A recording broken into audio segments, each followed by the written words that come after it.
Hey, everybody, welcome back to another episode of Digital Hustle. I'm your host, Mike, and I'm joined with my co host, Joe. And today we're going to be talking about ignoring the noise. And so, what I mean by noise is all the different, now that you've done some market research and you've put your product out there to see if if there's any interest and you found your target audience, you might have a lot of different input and data coming in from all different kinds of resources. And today we're just going to talk a little bit about that and trying to stay focused while you're going through all that different data and realizing what's important and what's not. So, Joe, why don't you talk today a little bit about Yeah. ignoring the noise? Yeah. So this is something I have a lot of personal experience with because go to YouTube University for everything, and you get a lot of inputs from a lot of different things. So you kind of need to be able to take away like the best things and the things that maybe not be important to bit because I feel like everyone has their own perspective of what's worked well for them, and it may not necessarily work well for you too.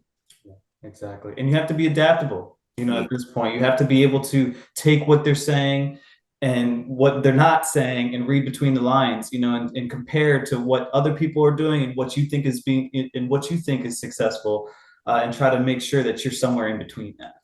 Yeah. And then I thought along that line of like staying focused too. I saw this like analogy a while ago, and it was like a guy and he had a glass, and he was like, the myth of like having seven streams of income. And he was like pouring water into each glass, and he was like, you never actually fulfill your full potential each one because you're like spreading yourself so thin. Whereas like most people to be successful, you fill up one glass until it overfills, and then you kind of go into the next thing. And then that starts filling your other Yeah. glasses. Yeah. That's interesting. I've never Yeah. heard that. I've never really even thought of it that way, but it makes a lot of sense. And Yeah. that's when a lot of people say, don't half-ass one thing, full-ass a whole thing. Yeah. And so you want to just make sure that, which is hard in our business though, because we wear so many hats, right? We have so many different things to do when starting a business. On any given day, you can be doing something that you haven't touched in months, and all of a sudden it popped up again, and now you have to deal with it. So you got to make sure that you can pivot really quickly, and be able to adjust.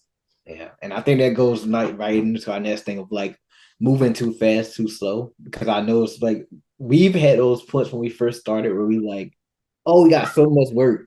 And then we bring on a third person and we hire an assistant, and it's like, this person isn't really doing what we need them to do. Yeah, exactly. We thought we had more work than we did. It was a lot of work, but realistically, it wasn't three people amount of work, right? It's a two-person amount of work, but we also have other things that we're doing. And so, you have to play this juggling game and have balance with, all your different projects, whether it's a side hustle or, beginning of the business, and balancing that with your other projects and your other life. Yeah, because I think one of the biggest things we saw was like, hey, that amount of money we spent on the system, which it did help us in some ways, is just we weren't ready for it. If we would have spent that on like buying Upwork credits or buying advertising or something, our business probably would have been a lot better place than kind of like slowing us down at that portion. Yeah, but you live and you learn. You know what I mean? We thought we had the need, and now we understand, like, okay, how do we adjust and how do we balance the books essentially, right? Like, do we have enough for this, or is it worth our hours and our time so we can knock it out? At this point, you can just kind of delegate the work, as needed. But in the beginning, you can't do that, right? Especially if you have to pay for it out of your pocket. If your business isn't generating the money to pay for that, and it's just you guys are funding it yourselves, then it gets really tough, right? Now you're paying this person X amount every week, most likely. And then, you might not have that. So then you have to pull it out of your pocket, which is really tough because you're probably already doing that with a lot of other things anyway. And you want to put that back on the business, not yourself. Yeah, it's very important to stay in the present, especially like starting up, because a lot of people tend to like look in the future and try to plan for the future, and then you kind of neglect the stuff that you got to worry about today. Yeah, be in the present. Do Yeah. only focus, like we were talking about in the previous episode. Make a roadmap, right? You want to have steps, actionable steps that you can take and goals, but you might not always get to where you thought you were going to go or the exact step that you thought you were going to take. You might skip a couple steps, or you might take the long way. It all really depends on your own journey, but you have to have something that you're aiming at so that you can keep going in a direction, and then like we keep saying, be adjustable, be adaptable, because you might go left instead of right. And then now you have the whole new set of skills that you didn't know you had, or that you didn't know you had to have, Yeah. like hiring or firing or letting people go, stuff like that. It's something that you have to really just end up doing to get that experience. Yeah. So I think the biggest thing we kind of learned is like finding in that finding the noise is like finding stuff that's core to your business that you're going to use, like a CRM. We went through a couple CRMs. We went Cooper, HubSpot, uh Yeah, a yeah. lot of different ones, but Yeah. exactly. If you and that's the thing, right? Like we wanted to see all the different ones, and so we did some research and we did some free Yeah. trials and things like that until we found the one we wanted to use. But you kind of have to do that to an extent, right? Like you don't necessarily need to pay for everything. And, even if you get a free trial, you can always email them and be like, hey, we just haven't made up our mind yet. Is there any way you can extend it? They will always do that. You know what I mean? And then that buys you another month or 14 days or whatever the trial is. Or even if you've used up all your credits, their free credits that you give or that you get, they'll give you more just to try to get you to onboard. So you don't always have to rush into everything, right? You want to take the time to make sure you pick the right products for your company, because that's your infrastructure at that point. These are the tools that you and your team are going to use every day. So you want to make sure you get something that's user friendly and that does, the things you need it to do. Yeah, I think that sort to another core thing you need is like bookkeeping. So like for managing like your new bills and stuff, it's like I know that's something that you kind of stay on top of, and you kind of like always like, hey, we got to do this, or where did this come from? And I feel like important for anyone if you're not good at accounting, you probably need to be the first thing you probably hire somebody to do. Yeah, right. Because then if you have to submit things to the government, or you have to submit Yeah. things for taxes or for court or for any of those things, you need to make sure that that is to the penny. And you don't want IRS come creeping along for any reason. And if they do, you need to have everything lined up for them in the right way, according to however your business is set up and those rules and regulations. And it can be tricky, so you want to make sure you talk to somebody who knows what they're doing. Yeah. Yeah, that's the biggest thing of like that's not something I really enjoy, like the managing like all those little things, because I'm more so just like to do the work and processes in place. I think all that kind of stuff is important, like having documentation and all that kind of rolls into like the politics, like playing the politic game sometimes. Like when you're an employee, you don't really have to think about all these different things of like a structure. You're kind of just given a goal of, hey, go do this, and you just tap away at your work. And it's a whole different world in the business world. Yeah, and as a leader, like even like just going back to talk about managing the books, right? Like you have to be on top of everything and everyone and how they're acting and how they're playing with others and things like that. And you have to make sure everything is meshing well. If you don't have the right team player, we were just talking about, like you might have to let that person go and try to find a new one, or try to substitute that work somehow. And it might not always be hiring somebody. You might just be going to some of these websites that you can hire somebody specifically with the skills that you need to accomplish the goal, and then just hire them as a freelancer the one time and do it that way. But so there are workarounds, but you want to make sure that you have your hand in all the pots as the leader and as the owner, to make sure that everything is running well. Because if you don't, it's all going to fall back on you, right? It's not, you don't have anybody else to look at for it to fall on, because you're the owner of the company, you're the substance. Yeah, and I think that goes into like a good point of like managing different ideas from everybody. Because one thing you want to do is get people who are smarter than you on certain sections as you kind of scale out to.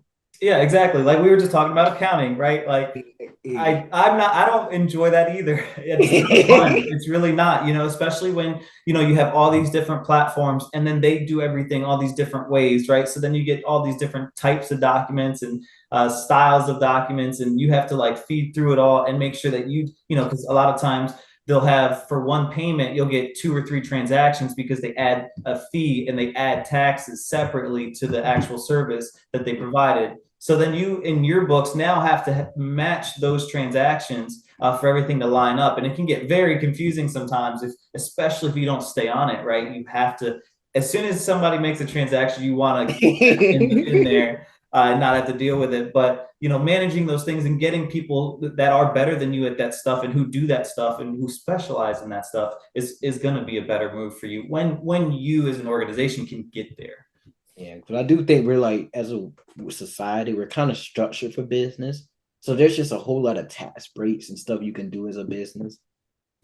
Like having that stuff, having access to that stuff is big. Yeah, there's Like, a lot of incentives to start yeah, businesses and to do different things. And, there's grants and there's money out there and there's different ways to find and fund all these different projects, but first you want to make sure that you know what you're trying to really do, right? Because then you got all that noise. Just because you have good business credit doesn't mean that you should take all this money if you don't know where you're really going to put it yet, or if you don't really have a plan for it, right? Because it's easy to become irresponsible, right? It's hard to stay responsible and be responsible consistently, and that's what you have to do to succeed.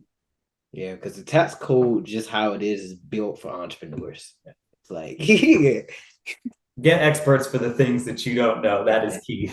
yes, yes, and we're not afraid to do that. Yeah, I definitely. think And that, I'm not afraid to say I'm not an expert, right? yeah, Like if I don't know something, it's easier to say I don't know, and let's find the right person who does know, or let's find the information ourselves, right? Like we can do a lot of different things, but there are certain things that you really don't want to do, or you don't really want to, you can't afford to get wrong, so you got to get those things, lawyers, doctors, anything that you need, like that specialists for those goals. yeah, it's definitely important of like in that phase of like once you get ready to start looking at people like, oh, I need to hire somebody for this.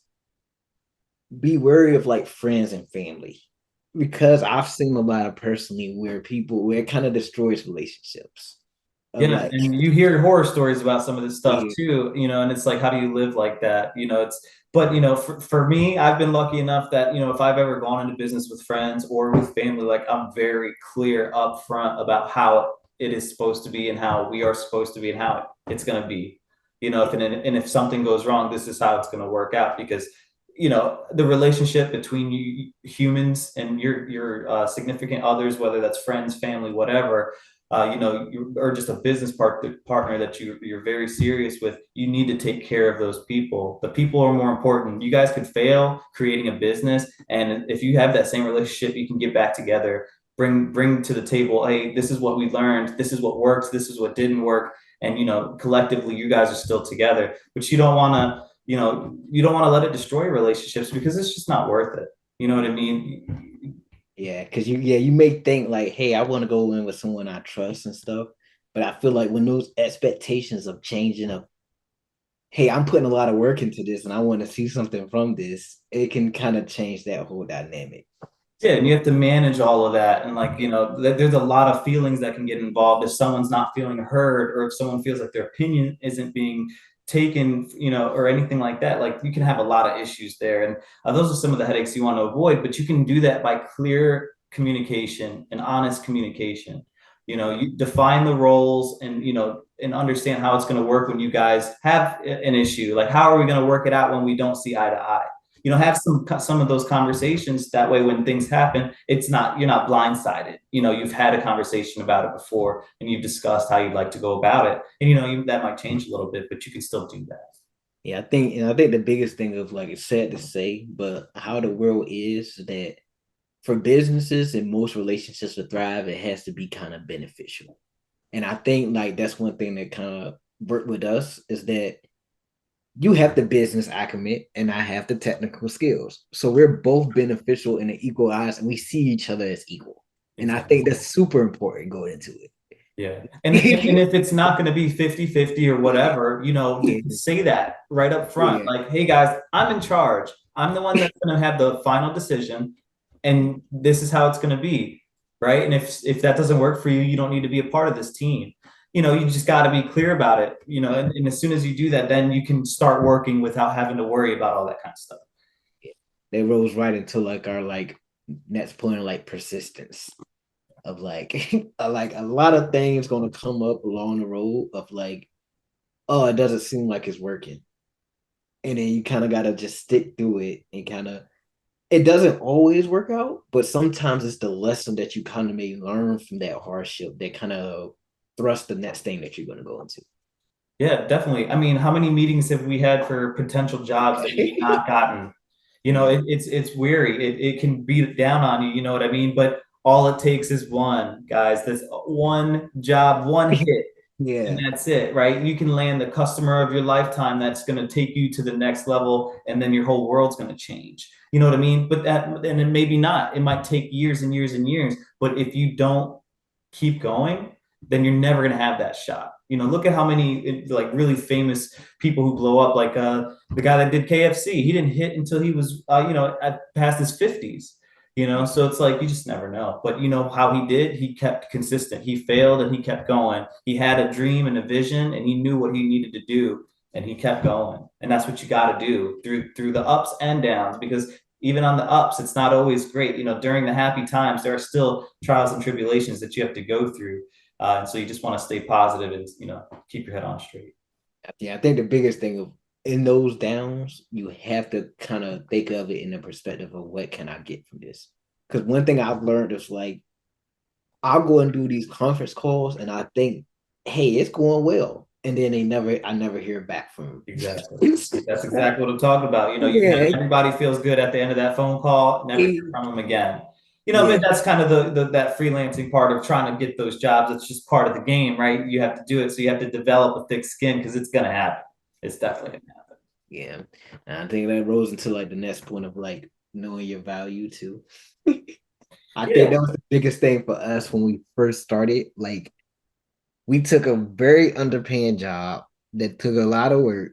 A lot of time, a lot of effort. Yes. Ultimately we did, we got what we needed from that, which was a lot of experience, right? And we Yeah. got a good review and things like that. But at a certain point, you do start knowing your value, what you're worth, what you're bringing to the table. In the beginning, you got to do a lot of jobs for free, right? We talked about that. Yeah. But there's a difference between doing a job for free and then doing a job for low money that is essentially beneath you, right? Like you deserve more than what you're getting.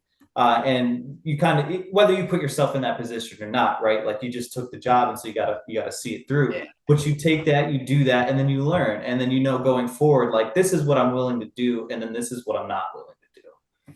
And a lot of those like looking in the market. So like we use Upwork, which is one freelancer, but looking on Indeed and kind of just looking at what people are getting paid in those same type of roles or jobs that you want to do. Because you Yeah. obviously want to at least be at the average. Exactly, right. And then when you bid for the job or whatever, you can go up and down on that. Like sometimes you want to cut, if your hourly rate is $50 an hour, to get the job, you might have to go down to $40 an hour, but it'll be worth it in the long run, right? And then now you got another customer. You don't know who that customer knows, who might need your services as well, or how they might have a big scale, of stores or whatever it is. So you never know, but you got to keep going through that, keep applying, keep your head on, go get through the failures because it'll happen. Yeah, because through the testing and trials where I've learned and discovered that I do not like the concept of working per hour. Yeah. Like I would much rather just give you a flat rate. And if I do it in under or more, it'll kind of just be my pace. Yeah, Like just like a project. Yeah, like per like yeah, this is what the whole project entails, and this yeah, is about how long it should take, and this is what you're willing to do it for. yeah, Things can change. We all know that, and you have to adjust. But as long as you have clear communication with your customer or with your client, then you guys should be on the same page the whole time, right? And then when things change that it's not going to be the end of the relationship or anything. You guys are just going to move on together in the right direction. yeah. Because that's a big thing on like not being taken advantage of too. Because there's a whole lot of people out there that want the most value for the least amount of it. So it's like you might get stuck in those traps sometimes. So you have to be careful of what people tell you. I think the biggest thing I've heard all the time, and I know a lot of people run into this of, hey, you do this for me, I'll make sure I'll tell somebody about it. And it never comes to fruition, Yeah, right? Like it never actually comes through and happens, and so yeah, you end up just having to keep doing the same things you were doing, which is good. You got to keep. That's another thing. You got to keep reaching out and keep trying. yeah. Yeah, oh, and like a no negotiation too. You have to be ready to negotiate because people are gonna come in with their price in their head. But a lot of times, what I learned is that if you know your value and you learn how to like communicate your value to that person, whether it may be through presentation, some people can just do it through words. You kind of got to find your own little thing. But if you're able to show that to a person, a lot of times a person is willing to spend more because overall they just want ROI. And if they feel like they can get that from you, and along with some of the other things we've discussed, like then they know you're the person that they want to work with. And when once you do that job and you do it as best as good as you can, and they're happy, they're going to think about you next time. And that's what you want. You want that person to keep coming back. You want those projects for you to be the first one that they think about when they need that product or service. And what I always tell people is like a lot of times when I meet with clients, I tell them that they're kind of paying for experience because it's not just one thing they're kind of getting. It's the communication, it's the project management, it's all these different things. And when they see it all in picture, they're like, "Oh, that's exactly what I need." Yeah. And yeah, Sometimes it's hard for them to wrap their head around because sometimes just a phone call doesn't do it, right? A video conference or a presentation, like you said, might be the next step. You might need to go in front of them, just show up and be like, hey, do a face to face, even sometimes, just depending on what it is. But you have to be personable, and you have to be present, and you have to be the person that they want you to be. yeah. Well, everybody, thanks for listening today. I feel like our conversation went really well. I gave you a little bit of insight into what to do when, times are tough, when times are good, and how to just persevere through a lot of the different things that you might run into as a young entrepreneur. So we would just want to thank you again for listening and hope you come back next time. All right.